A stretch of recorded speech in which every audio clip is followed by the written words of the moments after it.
Welcome back after a very long time. हम record कर रहे हैं आज एक ब्रांड न्यू एपिसोड। बिना किसी देरी के शुरू करते हैं हम आज की कुछ रहस्यमय मिस्ट्रीज से। तो कहाँ से शुरू करा जाए? सबसे पहले शुरू करते हैं 37th पैरेलल से। ओके। ठीक है, तो 37th पैरेलल एक जियोग्राफिकल लैटिट्यूड लाइन है जो कि अमेरिका के बीच से गुजरती है। ठीक है। ठीक है, और उसमें कई सारे स्टेट्स की बॉर्डर लगती है, मतलब कई सारे जो स्टेट्स हैं उनके बॉर्डर लगते हैं। अब ये लाइन इतनी ज़्यादा मतलब खास क्यों है? तो कुछ जो यूएफओ रिसर्चर्स हैं जो वो हैं मूव ऑन वाले, है ना, और बाकी जो इंडिपेंडेंट जो रिसर्च करते हैं उनका मानना है कि ये जो लाइन है ये है एलियंस का सुपर हाईवे। ओके। तो super highway in the sense कि सबसे ज़्यादा यूएफओ साइटिंग्स और कैटल म्यूटिलेशंस, ठीक है, और पैरानॉर्मल एक्टिविटीज़, ठीक है, जितने भी ऐसी चीज़ें होती हैं जो इंसान को समझ नहीं आती वो सब चीज़ें इस लैटिट्यूड लाइन पे होती हैं। और अगर मैं ये भी कहूँ ना कि जो रॉजवेल वाला जो हुआ था यूएफओ क्रैश, वो भी इसी लाइन के आसपास हुआ था। यानी कि मतलब कि वो हुआ था करीबन उस लाइन से 60 किलोमीटर के आसपास। ओके। है ना, और भी काफ़ी सारे ऐसे इंसिडेंट है यूएफओ वाले जो उनके उस लाइन के आसपास ही हुए हैं। ठीक है, तो जितने भी क्या नाम है, अब कैटल म्यूटिलेशन तो तेरे को पता ही है कि भाई सबसे ज़्यादा गायों का, गाय के जो बछड़े होते हैं हाँ, उनका, कि मतलब को उनको इतनी प्रिसाइजली मतलब उनको कट लगा के, है ना, उनके ऑर्गन्स वगैरह निकाले जाते हैं। तो वो ऐसा लगता है कि किसी जंगली जानवर ने नहीं, किसी ने वैसे ही किया है उसको किसी सर्जिकल। ने सर्जिकली पूरा रिमूव करा है उस पार्ट को। बिल्कुल। हाँ, तो ये वहाँ की, और इसको सबसे ज़्यादा हवा दी है भाई चक जुकॉस्की नाम का एक बंदा है जो कि एक एक्स कॉप रहा है और यूएफओ इन्वेस्टिगेटर है। तो उसने अपनी किताब में यही लिखा है, एक किताब है उसकी सुपर हाईवे करके, कि जो चीज़ें मैं बता रहा हूँ उसने ये सब चीज़ें अपनी किताब में लिखी हुई हैं और उसने काफ़ी सारे प्रूफ्स भी दिए हैं उसको, कि एक उसने अपनी किताब में एक मैप बनाया है ना, उस लाइन को ड्रॉ करा है और क्या नाम है उस लाइन पे उसने डॉट लगाए हैं कि कितने क्या नाम है कितने इंसिडेंट उस पे हुए हैं। तो तू यकीन नहीं मानेगा, उस पे 550 करीबन इंसिडेंट हो रखे हैं उस लाइन पर। जिसमें कि लोगों ने अजीबोगरीब आसमान में फ्लाइंग ऑब्जेक्ट्स, फ्लाइंग लाइट्स हाँ, देखे जाने की बात रिपोर्ट करी रिपोर्ट है। करिए, वो मतलब डॉक्यूमेंटेड है वो चीज़ें। तो ये है वो सुपर हाईवे। और ऐसा भी कहते हैं जब उन्होंने रिसर्च करी ना कि ये जो है, जो अर्थ की मैग्नेटिक फील्ड है ना, तो वो उस लाइन से होकर ही गुजरती है।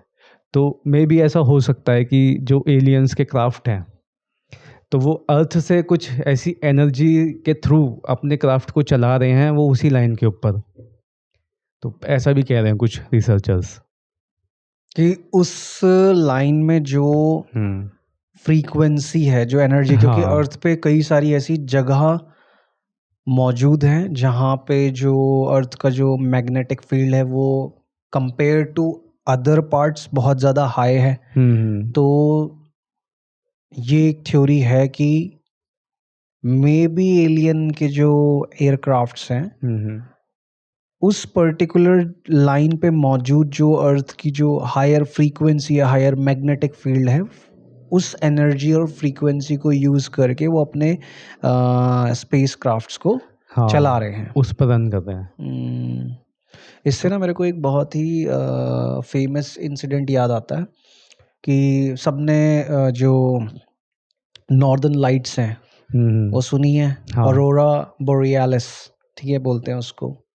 तो एंशिएंट एलियन का ही मैं एक एपिसोड देख रहा था, तो उसमें उन्होंने बताया था कि बहुत समय पहले, मतलब बहुत समय भी ये नहीं कि बहुत पुरानी बात भी नहीं, मतलब अभी रीसेंट टाइम, मतलब 15-20 साल पहले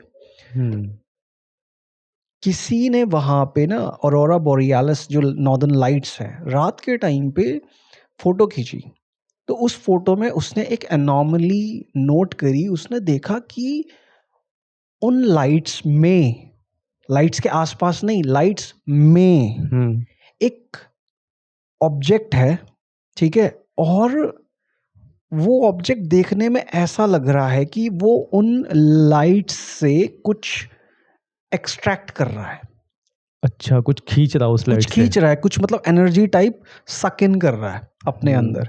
और वो फोटो भी मौजूद है, अगर कोई लिखेगा कि alien space craft in aurora borealis या फिर नॉर्दर्न लाइट्स, तो उनको वो फोटो दिखेगी। तो जो भी ये एंशियंट एलियन थ्योरिस्ट हैं और जो एलियन क्या कहते हैं यूएफओ रिसर्चर्स हैं, वो ये कहते हैं इसके बारे में कि मे बी हो सकता है कि नॉर्दर्न लाइट्स, अब पहली बात तो नॉर्दर्न लाइट्स और ऑरोरा बोरियालिस एक फिनोमेना है। वो होता किस वजह से है? वो होता अर्थ के मैग्नेटिक फील्ड की वजह से ही है, ठीक है। तो वहाँ पे अर्थ का मैग्नेटिक फील्ड बहुत ज़्यादा हाई है, जिसके वजह से एटमॉस्फेयर में कुछ ऐसा फिनोमेना होता है जिस वजह से वो ग्रीन लाइट्स हमको दिखती है। तो उन्होंने यही बताया कि मे बी पॉसिबिलिटी है बहुत हाई कि जो ये एलियन स्पेस क्राफ्ट और जो यूएफओज हम आसमान में देख रहे हैं, वो यहाँ से क्या कहते हैं ना कि as a full stop use कर रहे हैं उस जगह को, कि हाँ शायद मे बी कि उनके स्पेस क्राफ्ट में इलेक्ट्रोमैग्नेटिक या अर्थ के मैग्नेटिक फील्ड की पावर को एब्जॉर्ब करने की कैपेसिटी हो, एबिलिटी हो, और जिस चीज़ को वो अपने स्पेस ट्रैवल में यूज़ करते हों, या किसी टाइप की अपने यूएफओ के अराउंड शील्डिंग जनरेट करने में यूज़ करते हों वो। हाँ, मतलब किसी भी वे में उस चीज़ को यूज़ कर सके, या तो एज अ प्रपल्शन फ्यूल या फिर अपने स्पेस क्राफ्ट को शील्ड करने के लिए, इस दोनों में से किसी एक चीज़ के लिए यूज़ करते ही करते होंगे वो जो फोटो थी वो भी बहुत समय पे, मतलब जो यूएफओ रिसर्चर्स थे, यूएफओ और एलियन एंथुजियास्ट थे, उनके बीच में बहुत फेमस हुई थी वो फोटो। अमेजिंग दो। तो ऐसे ही जैसे कि ये लाइन पे जब चक ज़ुकोव्स्की ने आगे अपनी रिसर्च को बढ़ाया, तो वो इस लाइन के ही ऊपर चलते रहे, ठीक है। और जब उन्होंने देखा ना कि ये लाइन कुछ ऐसी जगहों से निकल रही है कि जो बहुत ही ज़्यादा मतलब सुनसान है, मतलब कि एंशियंट टाइम में जब वहाँ पर वो वाली ट्राइब्स रहा करती थी, मतलब क्या कहते हैं उनको, ये है नवाजो, एक ट्राइब है नवाजो। हाँ, नावाहो बोलते हैं उनको, नवाहो। जो जिनको नेटिव इंडियंस या रेड इंडियंस भी कहा जाता है जिनको। हाँ, और एक होती है क्या नाम है, एक सेकंड रुक जा, मैं देख के बताता तेरे को। है कोमांचीज, कोमांची नहीं, जूनी करके है। जूनी ट्राइब, हाँ जूनी है, हाँ, एक और है। कई तो सारी ट्राइब्स हैं वहाँ पे जो रहती हैं। तो इन ट्राइब्स का क्या है ना कि ये काफी पुराने समय से वहाँ रहते हैं, मतलब कि है ना। वो ही जो नॉर्दर्न अमेरिका है, हाँ उस लैंड पे वो ही रहा करते थे। हाँ, और एक ट्राइब है होपी ट्राइब।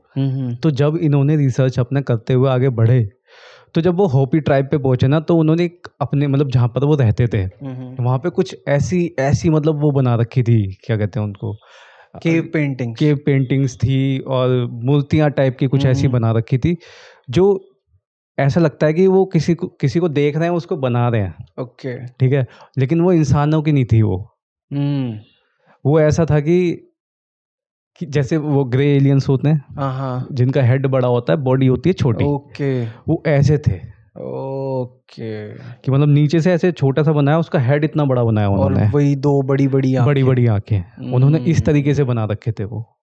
और हाँ, और वहाँ पर उनके जो गीत चलते हैं, जो लोक गीत कहते हैं ना, उनके कहानियों में होते हैं।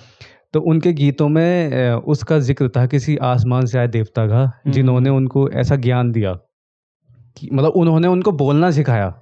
ओके, हाँ, मतलब बेसिकली उनको लैंग्वेज दी। हाँ, लैंग्वेज दी उन्होंने। ओके। अब देख, जैसे वो उस टाइप के लोग हैं जो बोलते हैं, वो लोग, हम तो हिंदी बोल रहे हैं, है ना, अमेरिकन से इंग्लिश बोलते होंगे, लेकिन वो इंग्लिश नहीं बोलते, वो कोई और लैंग्वेज यूज़ करते हैं जो किसी के भी पल्ले नहीं पड़ती। ठीक है। तो ये चीज़ें भी सिखाई भाई उन्होंने उनको।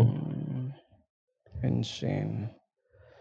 तो काफ़ी ज़्यादा मतलब भयंकर फैसिनेटिंग था ये तो है यार, क्योंकि कई सारी ट्राइब्स हैं अराउंड द वर्ल्ड जो इस तरह की कहानियाँ बताती हैं कि जो उनके पूर्वजों से उनको मिलती आई है, जो वो अपने पूर्वजों से आज तक सुनते हुए आए हैं, जनरेशन में वो कैरी फॉरवर्ड होती रही हैं वो सारी स्टोरीज कि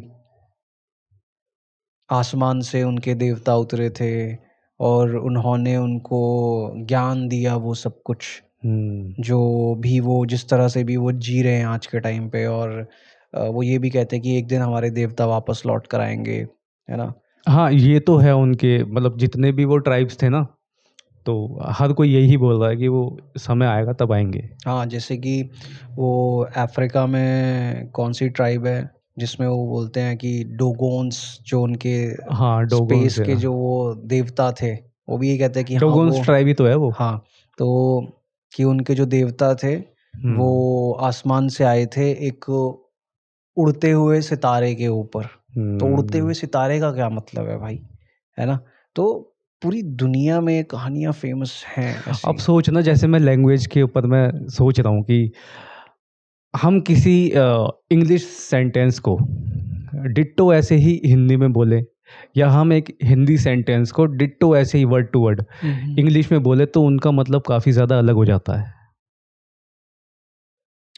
मतलब अलग नहीं होता, मतलब कि मतलब हमें भाषा के दूसरे शब्द यूज करने पड़ते हैं। हाँ, ठीक है, इंग्लिश में जैसे कोई किसी को बोले कि जैसे हिंदी में हम बोलें कि मुझे एक गिलास पानी देना, तो अब इंग्लिश में बोलेंगे तो ग्लास ग्लास ही रहेगा, लेकिन पानी वाटर बन जाएगा। पानी वाटर बन जाएगा। मुझे देना, please give me some water, please give me a glass of water. तो ग्लास और ग्लास हिंदी और इंग्लिश में एक है, ठीक है, लेकिन जो बाकी जो शब्द हैं वो बदल गए वो सारे के बदल गए सारे। सारे।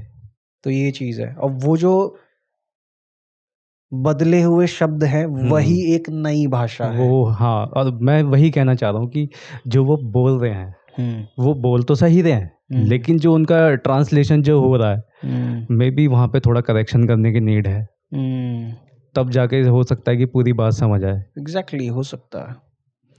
तो आगे चलते हैं। ठीक है। आगे भाई एक मेरे को मिला एक टॉपिक बहुत ही इंटरेस्टिंग था, ये श्रीलंकन स्टारगेट। तो जैसे कि हम लोग स्टारगेट की बात भी करते हैं कि भाई ऐसी ऐसी चीज़ें दुनिया में हैं जिनके बारे में शायद ही बहुत कम रिसर्च करी है लोगों ने, और करी भी है तो कोई मतलब कि एक रिजल्ट नहीं निकला। ठीक है, तो ऐसे ही एक श्रीलंकन स्टारगेट है, तो उसको कहते हैं सकवाला चक्राया। ठीक है। तो बेसिकली ये है क्या, एक एक पार्क है, रोमोज क्या नाम है इसका, इस पार्क का नाम है रैन मासू उयाना। ठीक है, और ये इसको कहते हैं गोल्ड फिश पार्क भी कहते हैं। ठीक है। ठीक है, और ये पार्क बहुत ही मतलब बहुत वाइड एरिया में फैला हुआ है। तो उसी पार्क के किसी एक कोने में एक पत्थर की दीवार है, और उस दीवार पर एक गोलाकार मतलब कि वो बनी हुई है, क्या कहेंगे, हायरोग्लिफ्स कहेंगे उसको, या आकृति बनी हुई है। ठीक है। पत्थर को मतलब ऐसे उकेर के बनाया गया उस ठीक पे। है। तो उसके कॉर्नर्स पे वो हैं, फिशेस हैं, टर्टल्स हैं, और अलग अलग तरह की पानी के जीव हैं। और बीच में उसमें ऐसा लग रहा है कि जैसे मैथमेटिकली कुछ राउंड सर्कल्स बनाए हैं, कि मतलब ऐसा देखने में वो ऐसा लग रहा है कि किसी चीज़ के कंट्रोल्स हैं। ओके। है ना, कि अगर जिसने भी वो बनाया है उसने कुछ ऐसा कोई डैशबोर्ड देखा है या कुछ ऐसा देखा है जिसको देख के उसने बनाया हो। ओके, उसने वो कॉपी करा कॉपी है करा है उस हाँ, चीज को उस स्टोन के ऊपर पूरा। हाँ, कि उसने कहीं जाके देखा वो चीज़, अब जितना उसको याद रहा है उसने वो बना दिया कि ऐसे यहाँ पे एक ठीक है। सर्कल था, और यहाँ पे एक ऐसे लाइन खींची हुई थी, ऐसे एक लीवर रहा होगा तो लीवर के लिए लंबा वो लगा दिया उसने। तो ऐसा बना रखा है वो। तो उसको जितने भी लोग आते हैं जैसे रिसर्चर्स हैं, वो कहते हैं कि ये कोई स्टार गेट है, अगर इसको कोई सॉल्व कर ले तो इसको खोल के कहीं दूसरे दुनिया में जा सकते हैं, जैसे कि दुनिया तो नहीं मतलब दूसरे प्लैनेट्स पे जहाँ से एलियंस आते होंगे हमारे अर्थ पे, काइंड ऑफ कि ये जुड़ा है किसी निबिरू प्लैनेट से, काइंड ऑफ ऐसी जितनी भी होते हैं ना गैलेक्सीज में, ऐसी ही किसी गैलेक्सी से जुड़ा हुआ है ये। और उसके सामने 3-4 सीट्स बनी हुई हैं जहाँ से बैठ के उस मैप को ऑपरेट किया जाता है। वो उसी टाइम की बनी है, मतलब जिस टाइम पे वो है ना वो बना हुआ, वो सीट्स भी उसी टाइम की हैं वो। इनसेन यार। और तो बहुत ही मतलब खतरनाक सा है वो। मतलब हो सकता है कि अब वो कुछ ऐसी टेक्नोलॉजी रही हो जो शायद मतलब एक बहुत ही अलग साइंस के ऊपर काम करती हो। जैसे तूने वो मूवी देखी है प्रोमेथियस? हाँ। तो प्रोमेथियस मूवी में जिस टाइम पे वो जो सारे के सारे एस्ट्रोनॉट्स होते हैं, वो जो जब वहाँ एंटर करते हैं, उस हॉल के अंदर एंटर करते हैं जहाँ पे वो जो इंजीनियर्स होते हैं, वो एलियंस, समझ गया। वो अपने वो कहते हैं ना स्लीपिंग पॉड में, क्रायोपोड्स जो होते हाँ हैं जो वो। होते हैं वो सो रहे होते हैं, ठीक है। तो वहाँ पे जो वो आता है रोबोट डेविड, वो पहले अकेला आता है वहाँ पे। तो जब वो देखता है ना, वो कुछ होलोग्राम टाइप ऑफ चल रहा होता है वहाँ पे, वो सब कुछ दिख रहा होता है उसमें कि शिप पे हुआ क्या था। तो वहाँ पे दिखता है ना कि एक एलियन उस सीट पे जाके बैठा है और वो कैसे ऑपरेट करता है उस चीज़ को। तो वहाँ पे दिखता है वो कुछ वो गिलगिले अंडे टाइप के रखे होते हैं, वो उसको दबाता है, फिर एक बांसुरी बजाता है वो, फिर तब वो पूरा डैशबोर्ड एक्टिवेट होता है वो, ठीक है। और वो डैशबोर्ड भी ऐसा बना हुआ है कि लोहे और स्टोन टाइप कुछ चीज में मतलब वो बना लग हुआ ही है नहीं रहा वो। कि वो डैशबोर्ड है किसी एग्जैक्टली स्पेसशिप का या मतलब कुछ कोई है। अगर देखेगा उसको वो समझ ही नहीं पाएगा ये है क्या, ये बांसुरी, ये अंडे, ये है क्या, ये अजीबोगरीब सी चीजें, हाँ। ठीक है। लेकिन जब डेविड उस चीज को देख लेता है पूरा, और जब वो वहां पे एस्ट्रोनॉट्स आते हैं और भी ज्यादा, और वो एलियन को जगाने के लिए वो दोबारा से वो डेविड वहीं बैठता है, बांसुरी बजाता है और उस अंडे को दबाता है वो गिलगिले, ठीक है। और फिर उसके बाद वो तो क्या पता, क्योंकि वो एक बिल्कुल ही डिफरेंट साइंस पे वो पूरी चीज बनी हुई है, तो हमारे लिए इमेजिन करना मुश्किल है कि यार पत्थर में कोई कैसे कोई टेक्नोलॉजिकल चीज बना सकता है। वो तो हम सोच रहे हैं कि भाई कि ये तो क्योंकि बेजान चीज है, तो इसमें हाँ, क्या क्योंकि ही काम होगा। हमने जो आज तक चीजें देखी हैं वो सब देखी है कि इलेक्ट्रॉनिक्स चीजें हैं, उसमें चिप्स होनी चाहिए, उसके अंदर मैकेनिकल ऐसे बटन्स होने चाहिए, है ना, पूरा मेटल का बॉडी होना चाहिए, फिर उसके अंदर एक इलेक्ट्रिक कॉर्ड जानी चाहिए जिससे वो चलेगा हाँ, करंट के मतलब कि ऊपर। हमारे दिमाग में तो वही चीजें घूमती कि कि जब तक हमारी इसमें तार नहीं लगेगी ना हाँ, तब तक ये भाई कि हाँ, है कि ही मतलब नहीं। इसको एनर्जी कहाँ से मिलेगी चलने के लिए। तो ये इमेजिन कर पाना हमारे लिए बहुत मुश्किल है, बट हो सकता है कि भाई अगर कोई ऐसी सिविलाइजेशन रही हो जिसके पास ये कैपेबिलिटी थी कि वो ऐसे स्टारगेट्स बना सकती थी, तो क्या पता वो स्टोन में उन्होंने वो स्टारगेट्स बना दिए हो सकता है। उनके लिए तो बहुत ही इजी रहा होगा ना फिर वो तो। वो आगे आगे इसका और कुछ है, क्योंकि मेरे पास एक स्टारगेट को लेके ना थ्योरी है अपनी, जब मैं पढ़ रहा था और देख रहा था इसके बारे में, तो मेरे दिमाग में ऐसी आई एक थ्योरी। और जो इसमें एक चीज़ और है कि ये जो भी स्ट्रक्चर उन्होंने बनाया, ये 6 फीट लंबा है, ठीक है। तो इसमें कोई भी ना एक भी वो नहीं है, कोई रिलीजियस थिंग नहीं बना रखी उसने, जिसने भी बनाया वो। ओके, कि मतलब जिससे कि हाँ। ऐसा महसूस हो कि यार ये हिंदुइज्म से जुड़ा हुआ हाँ। चीज़ है, या किसी और उस टाइम पे जो मतलब किसी हाँ। पर्टिकुलर एक भगवान से जुड़ी हुई चीज़ है, ये हाँ। ऐसा कुछ नहीं है। हाँ। और जबकि वो जो बिलोंग करता है वो बुद्धिस्ट को बिलोंग करता है, मतलब वो जो एरिया है। आज के टाइम पे हाँ, लेकिन वहाँ पे वो उसका भी कोई नामो निशान नहीं है। बुद्धिज्म से रिलेटेड भी कुछ कोई नहीं है। कुछ नहीं है वहाँ कुछ पे। नहीं है। यानी कि वो रिलीजियस पर्पज से तो बनाया नहीं गया है, ठीक है।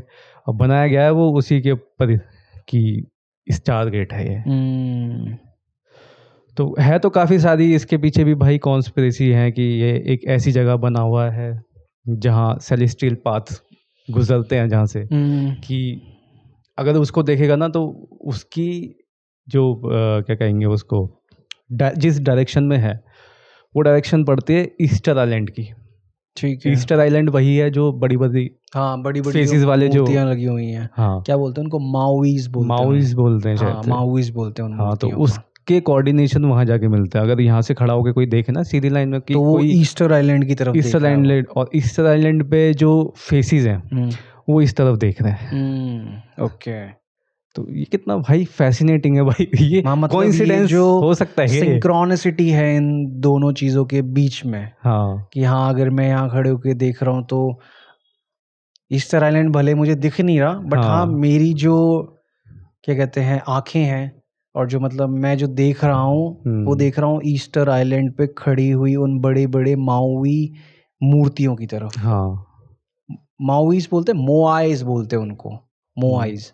ठीक है, तो उन मोआइज की तरफ देख रहा हूँ मैं, और मतलब कुछ ना कुछ तो है इनके पीछे, कोई फैसिनेशन, कोई फैसिनेटिंग थ्योरी। अब जैसे मैं भी स्टारगेट्स के बारे में पढ़ रहा था, तो ऐसे ही एक माचू पिचू पेरू, तो पेरू जो है वो अपने आप में एक बहुत ही मिस्टीरियस जगह है। और अभी कुछ समय पहले पेरू में एक एलियन मम्मी भी मिली है, उसके बारे में भी हम किसी पॉडकास्ट में बात करेंगे। और तो वहाँ पे कई सारे ऐसे प्राचीन एंशियंट स्ट्रक्चर्स बने हुए हैं, ऐसे टेम्पल्स बने हुए हैं वहाँ पे, जिस भी रिलीजन को वो लोग फॉलो करते होंगे वहाँ पे। ठीक है, बट वो है ना कि पूरे खंडहर से हो रखे हैं, रूइंस हो रखे हैं वो पूरे। तो वहाँ पे कहते हैं कि एक दीवार है, ठीक है, उस दीवार में ना एक टी शेप का गेट बना हुआ है। वो जो गेट है ना, मतलब कोई भी उस गेट को देखेगा तो सबसे पहले तो यही समझ नहीं आएगा कि इस गेट का पर्पस क्या है, ये यहाँ बनाया क्यों है, क्यों, क्योंकि वो ऐसे बना हुआ है कि बहुत बड़ी चट्टान है, मतलब एक तरीके से मान पहाड़ टाइप की चट्टान है, बहुत ऊंची।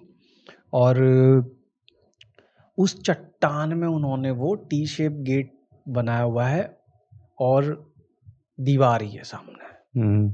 ठीक है, तो जब सामने दीवार ही है तो ये उन्होंने बनाया क्यों? हाँ ठीक है, तो उनकी जो लोक कथाएं हैं, ठीक है, वहाँ की जो ट्राइब्स हैं,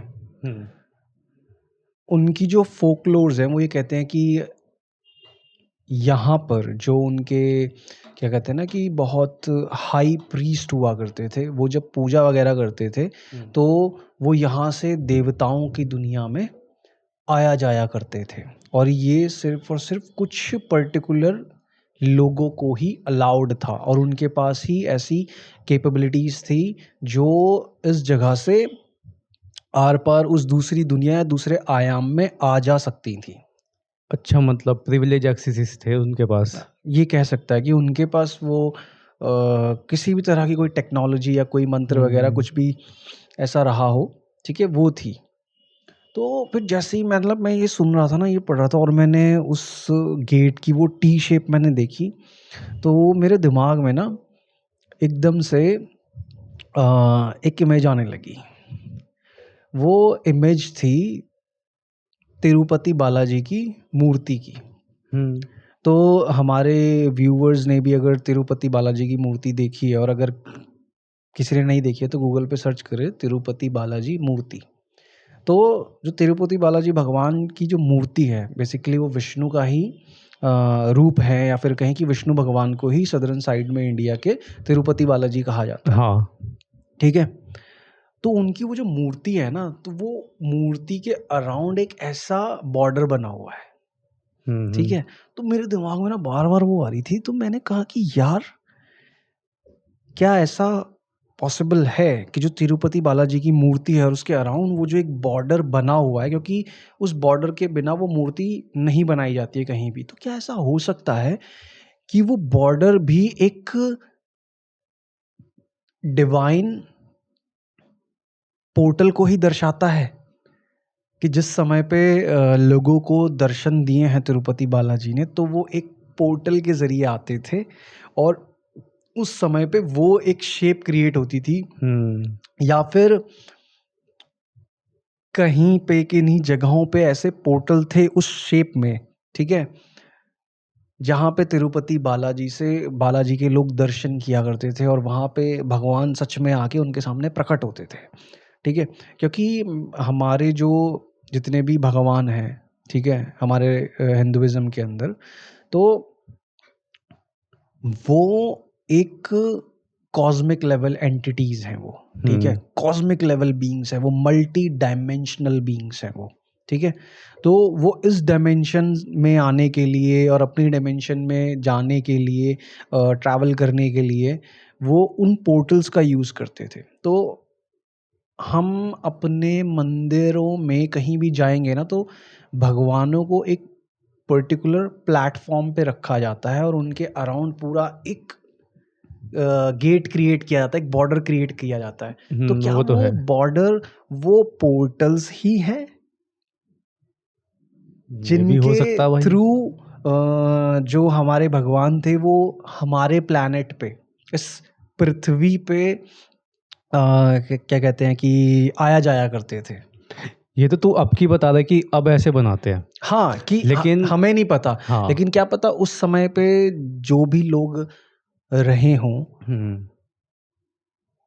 वो जानते हों कि ये किसी तरह के पोर्टल हों, और क्या पता उनके लिए कोई एक पर्टिकुलर शब्द भी हो। लेकिन ये ऐसा भी तो है ना, जो हमें जो हमारे आर्कोलॉजिस्ट हैं, है ना, उन्हें जो मूर्तियाँ मिलती हैं एंशियंट टाइम की, भाई वो भी तो ऐसी है ना कि वो मूर्ति ऐसी नहीं कि खाली मूर्ति मिल गई है। वो पूरा एक स्ट्रक्चर है, जैसे तूने बताया ना कि ऐसे करके ऐसे बना हुआ है, उसके बीच में मूर्ति है वो, है ना। तो वो देख, वो एंशियंट टाइम में भी उस मूर्ति को ऐसे ही बना रहे हैं कि वो एक गेट के आगे खड़े हैं। एग्जैक्टली। तो वो चीज़ है भाई। और किसी भी मंदिर में अगर हम दर्शन करने जाते हैं तो हम क्या देखते हैं कि मंदिर का एक गर्भगृह होता है, ठीक है, जिसके अंदर भगवान होते हैं। तो वहाँ पे एक पर्टिकुलर ऐसे दरवाज़ा होता है जिसके थ्रू हम भगवान को देखते हैं, ठीक है। तो क्या वो दरवाज़ा उस पोर्टल को दर्शाता है जो जिस पोर्टल के थ्रू लोग भगवान को देखा करते थे? जो कहते हैं ना कि वो कई 100 सालों तक कोई ऋषि मुनि तपस्या करता था और भगवान उसको दर्शन दिया करते थे, उस भक्त को या फिर उन संतों को दर्शन दिया करते थे।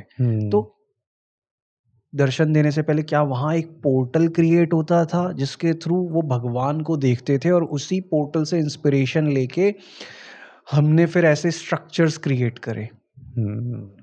तो मेरे दिमाग में ये चीज़, मैंने कहा कि यार, क्योंकि मेरे दिमाग में वही, मैंने कहा कि यार जैसा ये नहीं। पोर्टल देख रहा हूँ ना मैं, मतलब ऐसी ही एक भगवान की मूर्ति है। फिर मेरे दिमाग में ओके तिरुपति बालाजी की मूर्ति, और लोग सर्च करके देख हाँ, सकते वो हैं तो मैं क्योंकि भी वो इमेजिन कर उस रहा हूँ वो। पोर्टल मतलब उस बॉर्डर के बीचों बीच खड़े हुए हैं वो। और ऐसा नहीं है कि वो बॉर्डर मतलब कहें कि हम उस मूर्ति का पार्ट है, एज इन की जैसे माँ दुर्गा है, ठीक है, उनके जो 8 भुजाएं निकलती हैं, 8 हाथ निकलते हैं, वो उस मूर्ति का पार्ट है।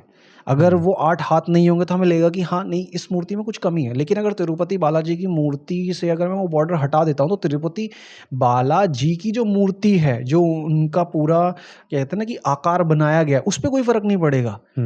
अगर वो बॉर्डर हटा दिया जाए तो हम ये नहीं कहेंगे कि अरे यार, ये तिरुपति बालाजी की मूर्ति नहीं है। मैं फिर इस बात को लेके सोचने लगा कि जैसे हमने कई सारे उसमें कहानियाँ सुनी हैं और ये थ्योरीज़ हैं कि वो उड़ते हुए सितारे पे आए, कोई कहता था कि वो उड़ते हुए बाज़ पे आए, और कि आसमान से वो बादलों से उतरे। इस तरीके की जब डिस्क्रिप्शन हमने कई सारी कहानियों में सुने हैं, कई सारी पुरानी सिविलाइजेशंस की कहानियों में सुने हैं, तो मैंने कहा कि यार, जब साफ-साफ ऐसी हमने कहानियाँ सुनी हैं कि किसी फ्लाइंग ऑब्जेक्ट के बारे में बात हो रही है, ठीक है? और तो फिर ये पोर्टल वाली बात क्यों? क्योंकि जब वो किसी ऐसे स्पेसक्राफ्ट का यूज़ कर सकते थे, तो पोर्टल क्यों? फिर मेरे दिमाग में आया कि अगर एक एलियन सिविलाइज़ेशन या कोई एक एंशिएंट एलियन सिविलाइज़ेशन हमारी प्लैनेट पे आई है, ठीक है? तो और जब उसने यहाँ पे आके जो भी उनको काम करना होगा, सिविलाइज़ेशन बसानी होगी, जो भी उनको लॉजिस्टिक्स की ज़रूरत पड़ेगी, तो वो बार-बार तो इस पृथ्वी से उड़कर अपने प्लैनेट पे जाना और अपने प्लैनेट से उड़कर इस पृथ्वी पर आना, तो बहुत ज़्यादा कहें कि टाइम कंज्यूमिंग हो जाएगा और बहुत ज़्यादा उनको रिसोर्सेज़ खर्च करने पड़ेंगे। तो क्या करा होगा उन्होंने यहाँ पे आके, पहले वो यहाँ पहुँचे और उन्होंने यहाँ पर आके पोर्टल्स बनाए, ठीक है? और जो वो पोर्टल्स की साइंस है ना, वो बिल्कुल उस तरीके से है कि जैसे वार्प ड्राइव्स काम करती है ना, कि हम स्पेस में लीनियर ए टू बी चलने की बजाय अगर हम इसको ऐसे कर दें, हाँ वो तो ठीक पता है, है वो। तो ये ए और बी एक दूसरे के सामने आके मिल गए हैं, तो वो पोर्टल्स उसी लॉजिक पे क्या पता काम करते हो।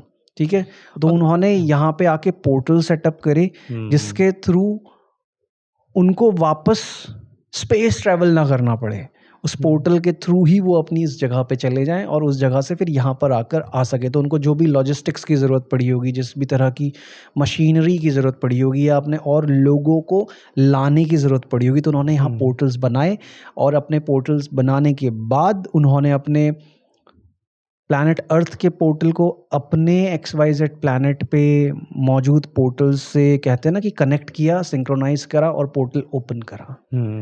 और उन लोगों ने उन चीज़ों को ऐसे ही छोड़ दिया बिना कुछ छेड़छाड़ करे, तभी वो कहते हैं कि वो वापस आएंगे।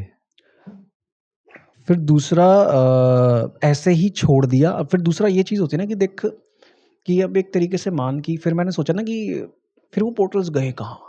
तो ये हो सकता है भाई कि जैसे हम एक घर बनाते हैं, तो जहाँ पे हमें दरवाज़ा लगाना होता है तो पहले हम वहाँ पे ईंट से एक स्ट्रक्चर बनाते हैं, उसके ऊपर दरवाज़ा फिट करते हैं। ठीक है, हाँ और मान लो कि किसी बंदे ने सोचा कुछ समय बाद मैं इस घर से चले जाता हूँ। ठीक है, तो जब वो अपना क्या कहते हैं दरवाज़ा निकाल के लेके चला जाएगा, लेकिन जो वो दीवार का वो स्ट्रक्चर बना है जहाँ पे वो चीज़ फिट थी, वो तो वैसे का वैसे ही रह जाएगा ना।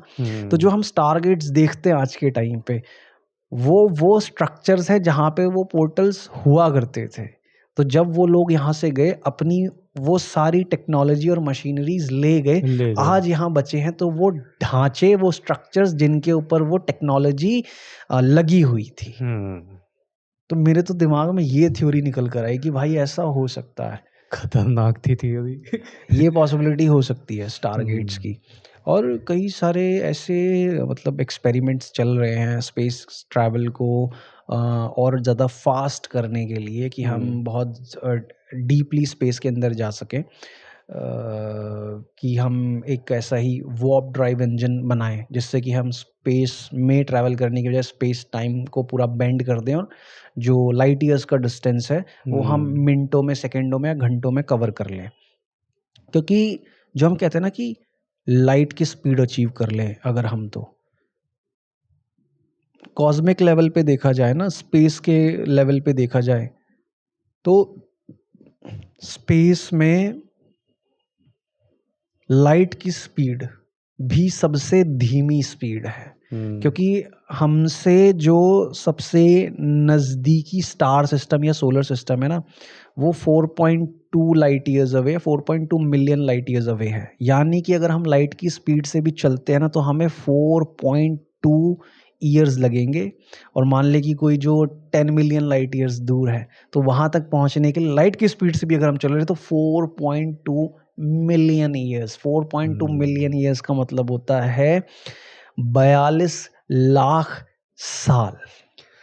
तो हमें कुछ ऐसे वर्म होल्स या फिर ऐसी कोई टेलीपोर्टेशन की टेक्नोलॉजी चाहिए कि हम तुरंत वहां तक जा सकें। एग्जैक्टली और जो स्ट्रिंग थ्योरी है ना, वो अगर किसी ने वो सीरीज देखी हो नेटफ्लिक्स पे, न्यू लाइफ करके, तो उसमें दिखाते हैं कि जो जिस तरीके से जो वो स्पेस ट्रैवल कर रहे हैं ना, वो स्ट्रिंग थ्योरी के ऊपर ही बेसिस है। तो बेसिकली स्ट्रिंग थ्योरी क्या कहती है कि जो स्पेस है ये स्ट्रिंग से बना हुआ है कुछ, और इसमें ना ऐसे छोटे छोटे छोटे छोटे पोर्टल्स हैं जो हमेशा खुलते रहते हैं, बंद होते रहते हैं, जिससे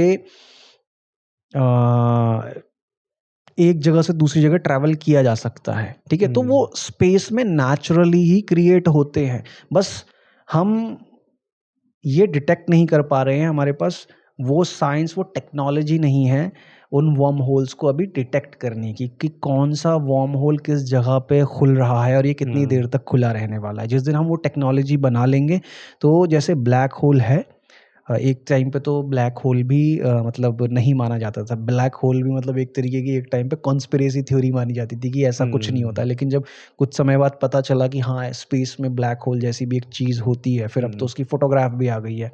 ठीक है, तो स्पेस में वार्म होल्स भी होते हैं जो ऑटोमेटिकली खुलते रहते हैं, बंद होते रहते हैं, बस अभी हम उन्हें डिटेक्ट नहीं कर पाते। तो क्या पता अगर हमसे भी कोई एक ऐसी एडवांस सिविलाइजेशन है, तो उसके पास वो टेक्नोलॉजी हो कि वो उन वार्म होल्स को डिटेक्ट कर सकती हो और आर्टिफिशियली खुद से भी वर्म होल क्रिएट कर सकती हो।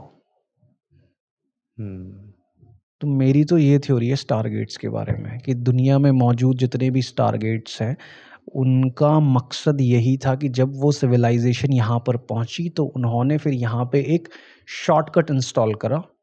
ठीक है, क्योंकि वो स्टारगेट बनाने के लिए उनको यहाँ पे मतलब एक छोटी सी क्या है ना कि ग्रुप को यहाँ पहुँचना जरूरी था जो गेट का सेकंड पार्ट यहाँ पे इंस्टॉल करते और उस गेट को अपने प्लैनेट पे जो मौजूद गेट है उससे कनेक्ट करते, तब वो बीच में एक ब्रिज बनता।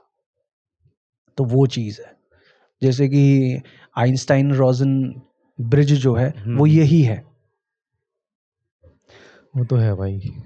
तो ऐसी जैसे तू अभी पेरू की बता रहा था, तो एक जिसकी मैं बात कर रहा हूँ चक ज़ुकॉव्स्की, उसने एक थ्योरी दी थी ऐसे ही कि मतलब कि ये कि तूने कई सारे हायरोग्लिफ्स में देखा होगा कि कोई एक बंदा है वो चेयर पे बैठा हुआ है और उसके ऊपर एक गोल मटके जैसा कुछ है। हाँ, इजिप्शियन हायरोग्लिफ्स में देखा जो है। शाइन कर रहा है। तो उसके लिए वो कहते हैं कि और एक ये चीज़ कि वो मम्मी क्यों बनाते थे। अब लोगों को ये तो पता है कि हाँ मम्मी बनाते हैं क्योंकि उनको या तो सेकंड लाइफ का चांस हाँ, मिले, आफ्टर लाइफ के लिए है ना, ऐसा कुछ। लेकिन उन्होंने ये सीखा कहाँ से? फिर बात ये आती है कि क्या एलियंस को देख के सीखा उन्होंने, है ना।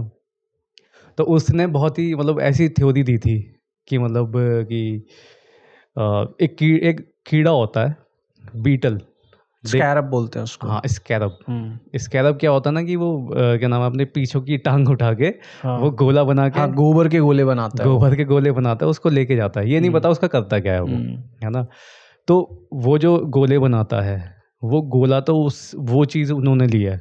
और बीटल को जो है उन्होंने बहुत ही सेक्रेड वो बताया कि ये बहुत ही उनके लिए बहुत ज़्यादा इंपॉर्टेंट हाँ, है ये चीज़, सेक्रेड है ना, कि वो हर सिचुएशन में अपने आप को ढाल लेता है ऐसे। और बात आती है कि अब वो पट्टियों में क्यों लपेटते हैं। तो पट्टियों में लपेटने का ये है कि उन्होंने देखा एक ककून को।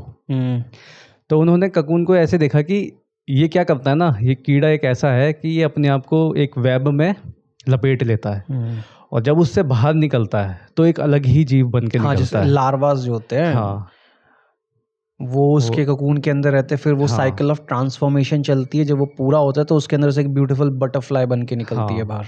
तो ये चीज़ उन्होंने नोटिस करी और ये उन्होंने खुद पे अप्लाई करी है कि वो ककून की तरह मतलब खुद को लपेटते हैं पट्टियों में जब आदमी मर जाता है। तो वो यही थी उनकी थिंकिंग कि अगर हम अब उसमें लपेट लेंगे पट्टियों में और जब बाहर निकलेंगे तो हो सकता है ये इंसान कुछ और ही बन के बाहर निकले, ट्रांसफॉर्म होके आफ्टर लाइफ में ट्रांसफॉर्म होके निकले। एग्जैक्टली। तो मैंने कहा हाँ भाई हो सकता है ऐसा, क्योंकि अभी तक तो ऐसा कोई मिला नहीं है कुछ भी जानकारी कि वो लपेटते क्यों थे। बस एक ये भी एक थ्योरी है। ये भी एक थ्योरी है। इंटरेस्टिंग। तो चलो आगे बढ़ते हैं। आगे है द ड्रोपा फाइल सीक्वल। ठीक है, तो ये एक हिडन एक जगह है, जगह नहीं है, इसको एक ट्राइब है, इसको कहेंगे एल्टिन टैग। तो 1900s में 1900s की शुरुआत में कुछ रशियन एक्सप्लोरर वो ऐसे ही एक्सप्लोर करने के लिए निकले थे। वो लोग वही थे कि मतलब जो यूएफओलॉजी वगैरह में इंटरेस्ट रखते हैं। तो जब वो एक जगह पहुँचे, रिमोट पहाड़ों में एक जगह है ना, वहाँ पहुँचते हैं। वहाँ पर उनको एक ट्राइब मिलती है, एक कबीला मिलता है जो कि पूरी दुनिया से कट ऑफ है। ठीक है, अब ना उन्हें पढ़ना लिखना आता है, ना कुछ है, ना कहीं से कुछ ज्ञान मिला। लेकिन जब वहाँ के कबीले वालों ने उनसे बात करी, उनके जो पेंटिंग्स वगैरह थी वो सब देखी, तो वहाँ पे उन्होंने एक ऐसी चीज़ देखी, वहाँ पे एक गैलेक्सी टाइप का उन्होंने कुछ बनाया हुआ था और उस गैलेक्सी में उन्होंने वहाँ पर 2 सूरज बना रखे थे। इंटरेस्टिंग, है ना। तो जब उनसे पूछा गया, मतलब वहाँ का जो नेटिव होगा ना वो, तो वो ट्रांसलेट कर रहा होगा, तो उसने बताया कि ये दोनों सन है और ये कोई प्लेनेट है, ये इसके 2 अराउंड सन घूम रहे हैं। तो वो भी बहुत ज़्यादा मतलब एकदम फैसिनेट हो गए कि भाई ये क्या चीज़ है, मतलब ये तो अलग ही चीज़ दिख रही है, इन्हें कैसे पता कि कोई ऐसी चीज़ है उसके अराउंड 2 सन घूम रहे हैं। तो उन्होंने थोड़ा सा और एक्सप्लोर किया तो उन्हें पता चला एक बाइनरी सिस्टम एनोमली के बारे में। ठीक है, तो उसको वो कहते हैं, जो प्लेनेट है ना, उस प्लेनेट का नाम है केपलर 47। और उसके अराउंड 2 सूरज घूमते हैं। ये आज की साइंस में प्रूव हो चुका है। और ये बात मैं तेरे को बता रहा हूँ 1900s की। उस टाइम पे टेक्नोलॉजी इतनी डेवलप भी नहीं थी कि हम उसको स्पेस में देख सकते थे टेलीस्कोप्स के हाँ। थ्रू, बट आज हम देख चुके हैं और वो 2 सन वाला प्लेनेट एग्जिस्ट करता है स्पेस वो में। केपलर 47 है, तभी तो ये Okay. नाम मैं बता रहा हूँ तेरे को, क्योंकि है वो चीज़। तो उनसे जब पूछा गया कि भाई ये तुम्हें कैसे पता चला, तो सेम स्टोरी उनकी भी कि भाई वहाँ से हमारे वो आए थे, क्या नाम है, आसमान से देवता आए थे। उन्होंने बताया कि हम मतलब कुछ मैप वगैरह कुछ ऐसा दिखाया, कुछ सेलेस्टियल मैप होगा उनके पास कि हम यहाँ से बिलोंग करते हैं, ऐसे करके। इंटरेस्टिंग यार, क्योंकि अगर मान के चलना कि ह्यूमंस भी आने वाले फ्यूचर में अगर अपने सोलर सिस्टम से निकल के किसी दूसरे सोलर सिस्टम में जाते हैं और मान लो कि वहाँ पे बहुत ज़्यादा डेवलप्ड सिविलाइजेशन नहीं है, मतलब कि वहाँ पे भी ट्राइबल सिविलाइजेशन रह रही है जो अपने बहुत इनिशियल फेज में है, ठीक है। उनके पास कोई टेक्नोलॉजी नहीं है, वो मतलब वही कि पत्थर के क्या कहते हैं हथियार बना रहे हैं, पत्थर के टूल्स बना रहे हैं सब कुछ, और केव पेंटिंग्स वगैरह कर रहे हैं। और हम वहाँ जाके उनसे मिले, या तू और मैं ही गए और उनसे जाके मिले, तो वो बोलेंगे तुम कहाँ से आए हो। तो हम उनको समझाने के लिए कि हम एक दूसरे सोलर सिस्टम से, सौरमंडल से आए हैं, तो हम कैसे करेंगे, तो हम भी उनको ड्राइंग बनाएंगे कि ये तुम्हारा वाला है, ठीक है, कि तुम्हारे वाले में ये है, ये है, ये है, और फिर हम दिखाएंगे कि ये हमारा वाला है, कि बीच में एक सन है, फिर क्या कहते हैं मर्क्यूरी है, वीनस है, फिर अर्थ है, ठीक है, फिर उसके बाद मार्स है, फिर ऐसे करके 9 प्लैनेट्स हैं, और ये तुम्हारे से हमारे के बीच में इतने मिलियन लाइट ईयर्स का डिस्टेंस है, और हम ऐसा हैं। फिर बोले तुम कैसे आए हो, तो हम फिर बताएंगे कि देखो हम इस स्पेसशिप से आए हैं, ठीक है। फिर वो स्पेसशिप को समझेंगे कि जैसे अगर उनको स्पेसशिप वो अपने प्लैनेट पे मौजूद किसी चिड़िया, जानवर या किसी भी चीज जैसा लग रहा, तो नोट हम उनको कैसे समझाएंगे कि देखो वो चिड़िया बैठी हुई दिख रही है तुम्हें डाल पे, जैसे वो उड़ती है ऐसे ये भी उड़ता है, ठीक है, तो हम इस पे आए हैं, तो कहेंगे ओ वो उस डिवाइन बर्ड पर आए हैं, तो उनके लिए वो बर्ड क्या हो जाएगी, डिवाइन हो जाएगी, कि हमारे देवता उस बर्ड जैसी चीज पर आए थे, ठीक है। फिर मान लो कि हम अपने और जो साथी रिसर्चर्स हैं उनको बुलाने के लिए वहाँ पे एक पोर्टल सेट करें वहाँ पे, कि भाई अब हम यहाँ पे एक पोर्टल सेट कर रहे हैं, तो जैसे पोर्टल एक्टिवेट होगा उसमें से और लोग निकल कर आएंगे, तो उनको क्या दिखेगा कि भगवान आ रहे हैं, और तो उनके लिए हो जाएगा कि अरे यार ये डिवाइन चीज़ है कि, और फिर जब हम जाएंगे वापस, तो अब हमारे पास पोर्टल है जाने के लिए, ठीक है। तो अब हम वापस स्पेसशिप में बैठ के नहीं जाएंगे, हम अपनी स्पेसशिप को चाहे डिसमेंटल करके अलग अलग पीसेस करके उस पोर्टल में से ले जाएंगे, ठीक है, चलो भाई ले जाओ, और जाते टाइम सारा पोर्टल इकट्ठा करा और वापस चले गए अपना, और उसके बाद वो जगह बंद। तो क्या होगा, और जिस स्ट्रक्चर पे हमने वो पोर्टल खड़ा करा होगा वो खाली स्ट्रक्चर आ जाएगा वहां पे, तो क्या होगा कि लोग फिर उसकी पूजा करने लगेंगे कि यहाँ से हमारे भगवान वापस गए थे और एक दिन आएंगे यहीं से। भाई इंटरेस्टिंग है ना भाई ये टॉपिक, खतरनाक यार। मतलब ये जो चीजें हैं कि हमारे प्लेनेट पे मौजूद दुनिया के एक ऐसे कहें कि बहुत ही सुनसान कटे हुए इलाके में, मतलब आइसोलेटेड एरिया में एक ऐसी आदिवासी क्या कहते हैं कि सिविलाइजेशन रहती है, एक ऐसी ट्राइब रहती है जिसको मॉडर्न दुनिया का कुछ नहीं पता, ABCD कुछ नहीं पता, लेकिन उनकी केव पेंटिंग्स में केपलर 47 की ड्राइंग्स हैं कि एक प्लैनेट और उसके अराउंड 2 सन है। तो वही चीज, ये जो इन चीजों को पता है क्या बोलते हैं, इन चीजों को बोलते हैं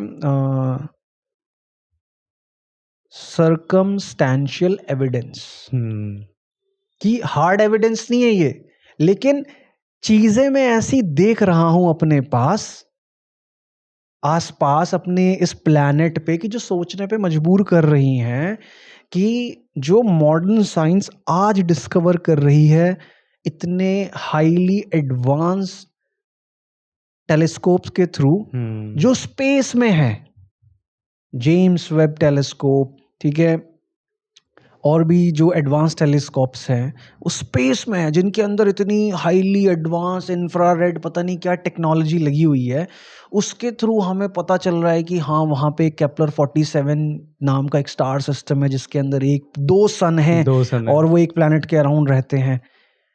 इस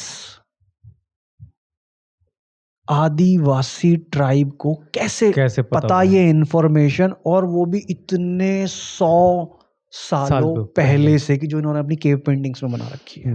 पता है जब रशियन एक्सप्लोरर्स जब वो वापस आए थे ये सब चीज़ें जान करके, तो जब उन्होंने अपने क्या नाम है, जो ऑफिशियल्स हैं, जो हायर ऑफिशियल्स हैं, उनको ये चीज़ें बताई कि हम वहाँ गए, हमने ये चीज़ें एक्सप्लोर करी और वहाँ की ट्राइब ने हमें ऐसे ऐसे ऐसे बताया।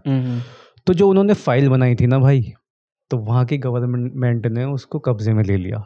ओके, उन एक्सप्लोरर्स से उस फाइल को ही कब्जे में ले हाँ, लिया, और उसको क्लासिफाइड करके रख दिया, दबा दिया उस दबा फाइल दिया को। उस फाइल को। अब सोच रहा कि अगर ये इंफॉर्मेशन मतलब रियल नहीं है, ठीक है, इस इंफॉर्मेशन को अगर सिरे से नकारा जा सकता है, तो फिर गवर्नमेंट ऐसे काम कर क्यों रही है? कर क्यों नहीं है भाई? है ना, कि उसको एक तो छीन लेना, फिर उसके बाद क्लासिफाइड करके टॉप सीक्रेट बना के दबा देना, कि अगर ऐसा कुछ है ही नहीं है और ही वो नहीं। उन ट्राइबल लोगों की मनगढ़ंत कहानियां हैं। ये तो ये हो गया ना भाई कि इन्होंने कहीं से नॉलेज ली है, उसको अपने तक सीमित रखा और दबा दिया उसको, दबा दिया कि है दुनिया ना? को पता ना चले। तो पता ना चले। वही चीज़ है ना कि अगर ये सिर्फ मनगढ़ंत कहानियां हैं, जैसे हम्म, कई सारे लोग बोलते हैं एलियन वेलियन जैसी कोई चीज़ एग्जिस्ट नहीं करती, और ना ही कभी ऐसा हुआ इस प्लेनेट पे कि कोई हाईली एडवांस सिविलाइजेशन यहाँ आई थी, ठीक है, और स्टार गेट्स और पोर्टल्स जैसी चीज़ उन्होंने इस प्लेनेट पे बनाई, तो फिर उस इंफॉर्मेशन को बाहर आके निकलने दो ना, कुछ नुकसान थोड़ी ना हो रहा है हाँ, उससे। सही बात है। वो किसी देश की कोई टॉप सीक्रेट गवर्नमेंट इंफॉर्मेशन थोड़ी ना है, वो तो एक क्या कहते हैं, आदिवासी ट्राइब की क्या कहते हैं कि वो एंसेस्ट्रल स्टोरीज हैं जो वो अपने एंसेस्टर से सुनते हुए आए, बस वो वही तो बता रहे हैं वो। एक मैं बंदे का ना वीडियो देख रहा था, इंडियन बंदा ही है वो, वैसे ही है, मतलब कि जो घूमते रहते हैं ना, राइडर टाइप के। तो वो बंदा पहुंचा हुआ था कैलाश पर्वत से थोड़ा सा पीछे था वो, है ना? तो उन्होंने कैलाश पर्वत से पहले वो कौन सी लेक है, मानसरोवर, मानसरोवर। है ना? तो मतलब उसने सुना था कि जब रात के टाइम जाते हैं वहाँ पर, तो भगवान शिव और पार्वती जी आते हैं और उसमें डुबकी लगाते हैं मानसरोवर में। ऐसी कुछ कहानी रही है वहाँ की लोकल्स की। तो वो भी ये चीज़ देखने गए कि भाई देखते हैं होता क्या है। वो जाते हैं बंदे, अपना टेंट वेंट वहाँ पर लगाते हैं, आधा घंटा वेट करते हैं, 1 घंटा वेट करते हैं, कुछ नहीं होता। तो वो कैमरा उनका लगा हुआ है वहाँ पर। तो एक एक टाइम में एक बंदा बाहर आता है टेंट से, वो देखता है कि ये क्या नाम है, एक लाइट है बहुत स्टार टाइप का, ठीक है? वो वापस मतलब नीचे आ रहा है, कभी ऊपर जा रहा है, कभी नीचे आ रहा है, कभी ऊपर जा रहा है। लेकिन वो मानसरोवर लेक में नहीं जा रहा, वो कैलाश पर्वत के ऊपर ऐसे कर रहा है, ठीक है? तो वो बंदा अब वो आता है अपने कैमरे के सामने, बोलता है कि भाई ये जो बात जो लोकल्स ने बताई थी, तो वो पूरी तरह तो सच नहीं है खैर, कि क्या नाम है कि मानसरोवर पे आता है कोई, लेकिन हाँ ये ज़रूर है कि कुछ तो है। कैलाश पर्वत पे है, वो दिखाता है भाई कैमरा करके उस तरफ की कोई एक लाइट है, वो नीचे आ रही है, कभी ऊपर जा रही है, कभी नीचे आ रही है, कभी ऊपर जा रही है, कभी डिम हो रही है, कभी एकदम से इतनी ब्राइट दिख रही है। तो कहता वो 15-20 मिनट ऐसे चला, उसके बाद गायब हो गई वो। तो भाई कुछ तो चीज़ें हैं और ऐसी। इवन यहाँ तक कि उनको ना दिखाओ, बट जो लोग जाते हैं वहाँ पे तीर्थ यात्रा करने के लिए, ठीक है, कई सारे लोगों की कहानी है कि उन्होंने देखा है कि जब वो रात को वहाँ रुके हुए थे तो उन्होंने कहा है कि भाई रात को मानसरोवर लेक के अंदर आसमान से लाइटें आती हैं, लेक के अंदर जाती हैं और लेक में से ऊपर निकलती हैं। कुछ ने कहा है कि हमने लेक के ऊपर हवर करते हुए उन लाइट्स को देखा है। तो वहाँ कुछ ना कुछ है ऐसी मिस्टीरियस चीज़ कि अनएक्सप्लेनेबल है वो, मतलब बियॉन्ड ह्यूमन माइंड है वो, कि हम समझ ही नहीं सकते है क्या वो, ठीक है। अब जैसे कि वो वाली चीज़ है कि क्या पता वो सच में कुछ एक ऐसी मल्टी डायमेंशनल एंटिटीज हो, बीइंग्स हो, जो किसी भी टाइप की, जो कहते हैं ना कि रूप ले सकते हो, अपने आप को किसी भी तरीके से ट्रांसफॉर्म कर सकते हो वो, क्या पता है ठीक है? एक स्पॉट बन जा रहे हैं वो। कि वो अपने आप को, क्योंकि एनर्जी क्या है, मतलब ह्यूमन बींग्स क्या है, हम एनर्जी तो हैं एक तरीके से, तो लेकिन हम अपने आप को उस एनर्जी में ट्रांसफॉर्म नहीं कर सकते, लेकिन हमसे जो हायर डायमेंशनल बींग्स होंगे उनके पास क्या पता नेचुरली ही ऐसी कैपेबिलिटीज हो कि वो अपने आप को उस एनर्जी, बॉल ऑफ एनर्जी के अंदर ट्रांसफॉर्म कर सके, अपने पूरे क्या कहते हैं बॉडी को, मतलब शेप एंड साइज को, बॉडी को पूरी तरीके से सिमटा ले उस एक बॉल ऑफ एनर्जी के अंदर, है ना? तो ऐसा हो सकता है, पॉसिबिलिटी है इस बात की। और हम यहाँ पॉसिबिलिटीज के ऊपर डिस्कस कर रहे हैं, कोई कमेंट में कैसा है कि ऐसा थोड़ी हो सकता है, तो ठीक है भाई, नहीं कोई पॉसिबिलिटीज हैं ये थोड़े से, बस हमारी थ्योरीज हैं। यस। तो अब जैसे मैं ना एक ऐसे ही थ्योरी के बारे में सुन रहा था, एक वीडियो में एक बंदे ने एक वीडियो बना रखा था, वो मुझे बड़ा अच्छा लगा। वो उस वीडियो में एक्सप्लेन कर रहा था कि हमारे जितने भी गॉड्स हैं हिंदुइज्म के अंदर, उन गॉड्स के मल्टीपल हैंड्स क्यों हैं? एक तो होता है कि हाँ वो हैंड्स किसी चीज का रिप्रेजेंटेशन है, लेकिन एक फिजिकल बीइंग और उसके मल्टीपल हैंड्स क्या हो सकते हैं? तो फिर हाँ, वो मतलब कि हम तो जो देखते हैं कि एक इंसान हम एक देखते इंसान हैं है। तो उसके 2 हाथ 2 पैर हैं, हाँ, लेकिन जो और वैसे भी मैं कह रहा हूँ कि जैसे हम देखते हैं कि एक डिवाइन पावर है, तो अगर हम उसको इन चीज़ों से रिलेट करें, एक्स्ट्रा टेरेस्ट्रियल ये सब चीज़ों से, तो वो चीज़ें जैसे हमने अभी डिस्कस करा है कि हाँ ऐसा गेट बनता है, ये सब चीज़ें उन्होंने देखी तो बना दी, लेकिन मल्टीपल हैंड्स का क्या हाँ हो कि वो सकता क्या है? क्या हो सकता है वो, ठीक है? तो उसने जो चीज़ एक्सप्लेन करी ना, वो बड़ी अच्छी एक्सप्लेन करी उसने। वो कह रहा था कि देखो हम ना 3 डायमेंशनल बीइंग्स हैं, ठीक है? और 4 डायमेंशनल 5 डायमेंशन से ऊपर जाते ही क्या होता है कि एक बीइंग जो है उसकी एग्जिस्टेंस बड़ी ही डिफरेंट हो जाती है, कि हमारे से ऊपर जो डायमेंशन है फिर वो टाइम का डायमेंशन है, ठीक है? अब उसने बताया कि उसने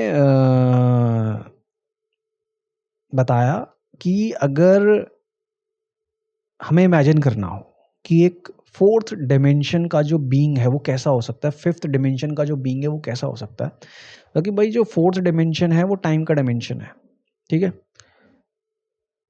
तो टाइम का डायमेंशन का जो बीइंग है उसके लिए ना, मतलब टाइम ऐसा नहीं है पास्ट प्रेजेंट फ्यूचर, वो टाइम के किसी भी पार्ट में एग्जिस्ट कर सकता है, किसी भी पार्ट में ही नहीं, वो टाइम के हर पार्ट में एग्जिस्ट कर सकता है, ठीक है? तो अब इमेजिन करो कि एक इंसान है, ठीक है, 4th डायमेंशन का, और वो तुमसे बात कर रहा है, तुम्हारे सामने खड़ा है, तो वो 1 मिनट पहले या 1 सेकंड पहले जो था वो भी तुम्हें दिखेगा, 1 सेकंड बाद जो था, बाद जो होगा वो भी तुम्हें दिखेगा, और अभी जो है इस सेकंड में वो भी तुम्हें दिख रहा है, वो तीनों वर्जन्स तुम्हें दिख रहे हैं साथ में, ठीक है?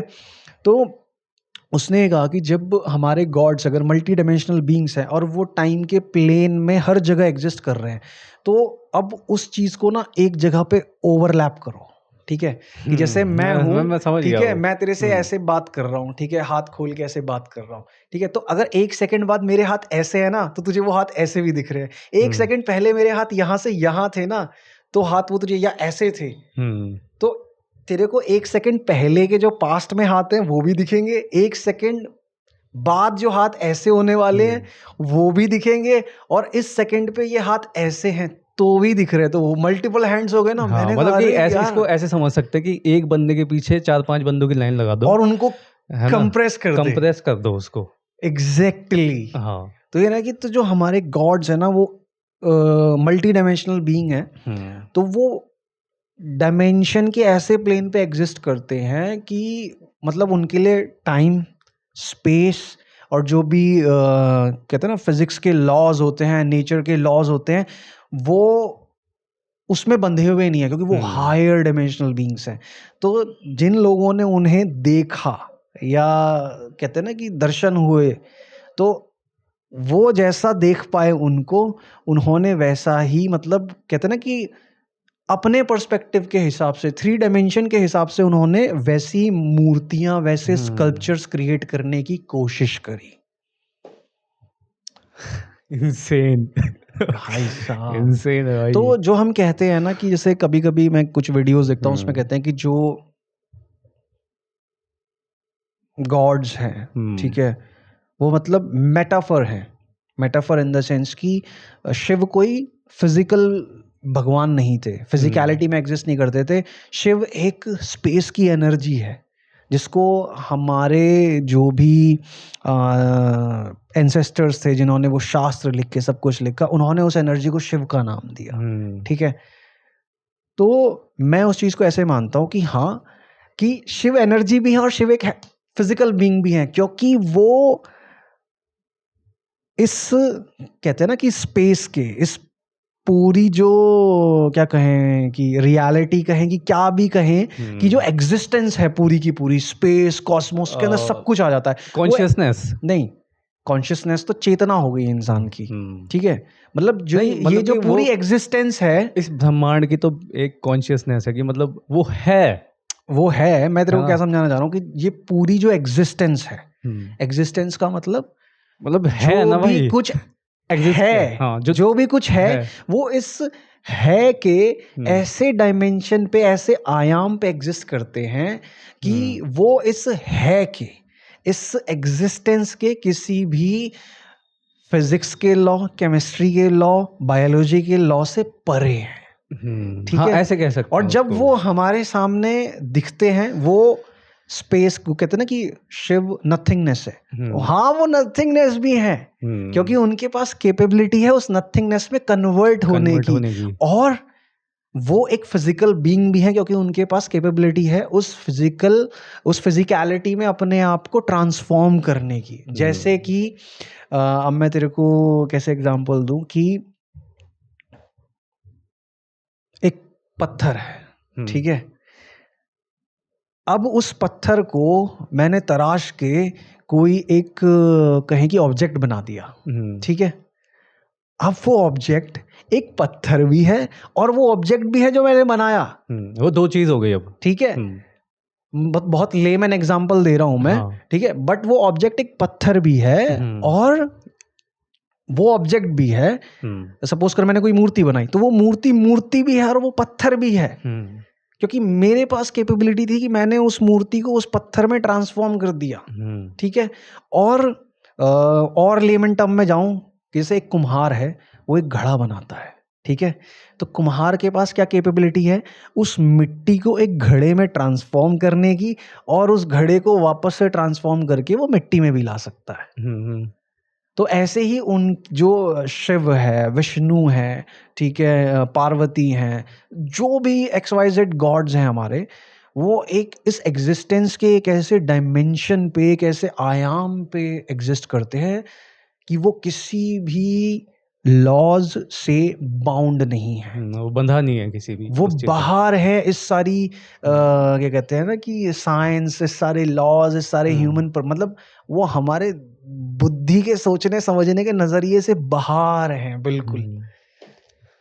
तो हमारी औकात ही नहीं है वो समझने की। एग्जैक्टली तो अब चाहे हम उनको एलियंस कह ले, ठीक है। जैसे कुछ देर पहले मैंने तेरे से बोला था कि किसी अंधे को अगर बताना है कि ग्रीन कलर कैसा है, ठीक है, अगर किसी अंधे को एक्सप्लेन करना हो कि वो आगे हरा रंग क्या होता है, तो आप क्या एक्सप्लेन करोगे हरा रंग क्या होता है?